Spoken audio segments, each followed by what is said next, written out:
Tu peux être découragé, tu peux être affaibli, tu peux te poser mille et une questions pour dire est-ce que Christ est vraiment dans la barque avec toi? Est-ce que Christ t'écoute? Est-ce que Christ te voit quand tu cries à lui, tes supplications, ta détresse? Je voudrais te rappeler que Christ est là. Il est là présent et il attend juste le bon moment. La consigne, c'est à toi d'être attentif. Bien-aimé, ne rate pas la consigne de Dieu. Et quand tu rates la consigne, tu rates la grâce qui arrive. Si Pierre était distrait, je vous assure, bien-aimé, que Pierre aurait raté cette pêche-là.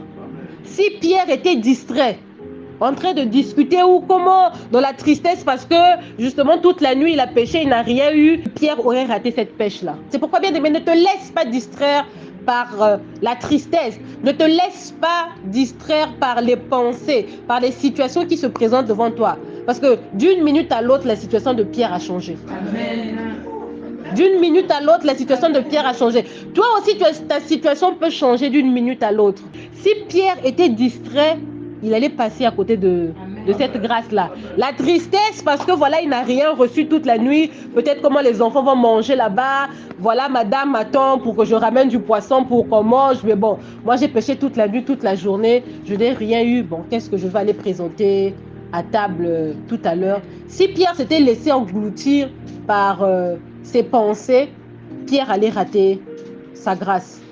On est là en période de fête, certainement. Il y a des gens qui se posent la question: comment je vais faire pour subvenir aux besoins des enfants pendant cette période de fête? Comment je vais faire?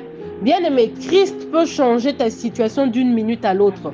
Tu ne sauras pas par où et comment. Il va passer pour régler ce problème-là. Et la situation sera résolue, bien-aimé. Mais pour cela, il ne faut pas que tu sois distrait parce que certainement, il y a une consigne qui va arriver. Amen. Et si tu es distrait, tu vas rater la consigne. Et quand tu rates la consigne, tu rates la grâce qui arrive. Bien-aimé, ne rate pas la consigne de Dieu. Parce que c'est cette consigne-là qui va justement te permettre de faire cette pêche et d'avoir le poisson au grand nombre. Un grand nombre, Pierre lui-même, il n'a pas cru pour dire comment on a pu prendre ces... Ils étaient obligés d'appeler d'autres personnes. Venez nous aider parce que ici la grâce pèse. Venez nous aider, la grâce pèse ici là. Venez nous aider. Venez pour vous prendre, la grâce pèse. En tout cas, il y en a en abondance pour tout le monde. Venez, venez.